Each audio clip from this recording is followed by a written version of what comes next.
Assalamualaikum warahmatullahi wabarakatuh. Halo semuanya, jumpa lagi bersama saya Anton.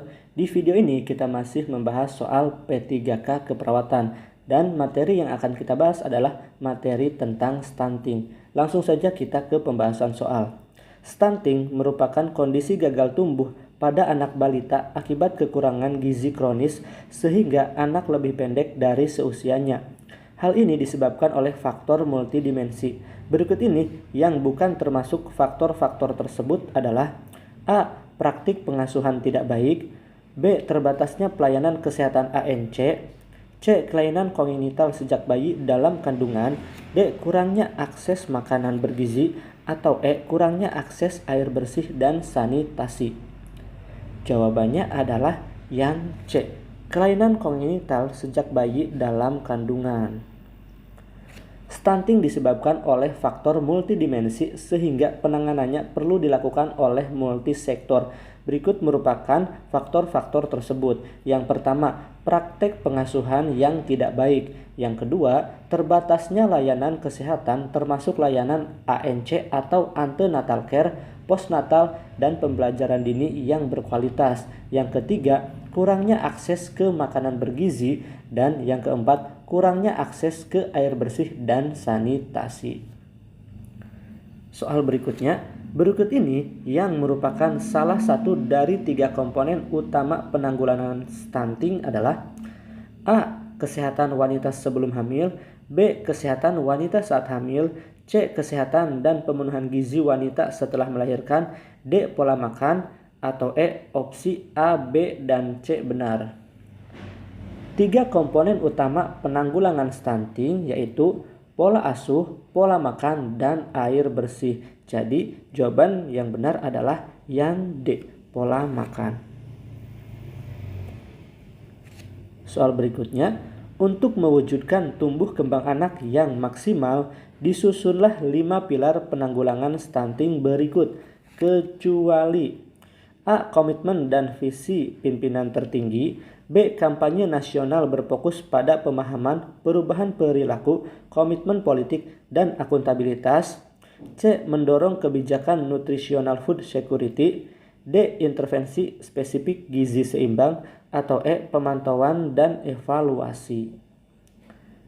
5 pilar penanganan stunting terdiri dari pilar pertama, komitmen dan visi pimpinan tertinggi negara. Kemudian pilar kedua, kampanye nasional berfokus pada pemahaman perubahan perilaku, komitmen politik, dan akuntabilitas.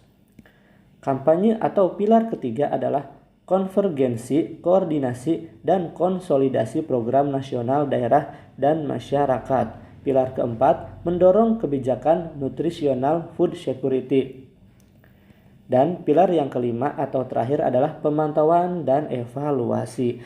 Jadi yang tidak termasuk adalah yang D. Maaf tadi salah menceklis. Soal nomor berikutnya. Upaya percepatan penurunan stunting dikategorikan dalam intervensi gizi spesifik dan intervensi gizi sensitif. Berikut ini yang bukan termasuk intervensi gizi spesifik adalah A. Pemberian makanan tambahan untuk mengatasi kurang energi kronis pada ibu hamil, B. Konsumsi garam beriodium, C. ASI eksklusif, D. Air bersih dan sanitasi, atau E. Suplementasi zinc. Kira-kira yang mana teman-teman jawabannya? Jawabannya adalah yang D. Air bersih dan sanitasi.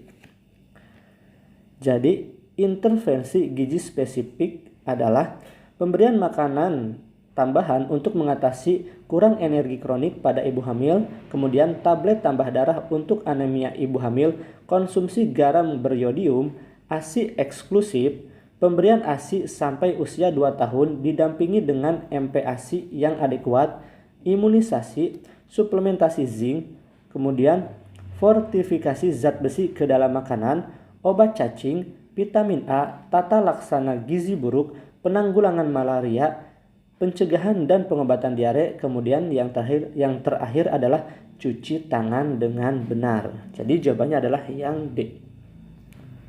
Soal berikutnya, yang termasuk intervensi gizi sensitif dalam upaya percepatan penurunan stunting adalah, jadi tadi itu intervensi yang spesifik, sementara sekarang adalah intervensi sensitif. Pilihan jawabannya adalah A. JKN, jam persal dan jaminan sosial, B. fasilitas pelayanan kesehatan, C. puskesmas, D. poskesdes, atau E. semua benar.